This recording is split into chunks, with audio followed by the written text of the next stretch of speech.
Съвместимост при жена Овен с мъж Телец. Такава двойка трудно ще наречем сладка, макар че мъжът Телец по своята същност е естет в храненето и може да намери сладост дори и в много пикантната подправка.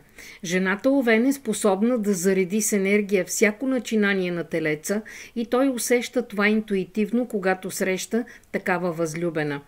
Основният проблем на Телеца в този съюз е в това, че той не знае с какво да привлече тази темпераментна особа, каква форма да придаде на техните отношения и най-важното как да я задържи до себе си.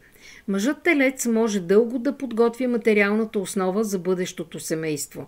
Толкова дълго, че жената Овен да успее 2 пъти да се омъжи, докато той мисли над своето предложение за ръката и сърцето й.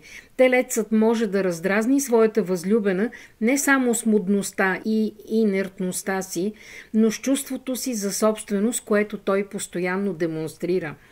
Ако жената Овен приеме ухажването на Телеца, съпроводено с материални вложения, то тя става в буквален смисъл собственост на мъжа.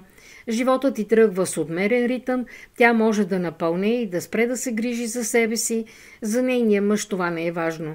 Мъжът Телец има свойството да обгърне всичко, което счита за свое, по начин, че жената Овен дори няма да забележи как е станала майка на 4 деца и добра домакиня и сега е много малко интересна за когото и да било, освен за собствения си мъж.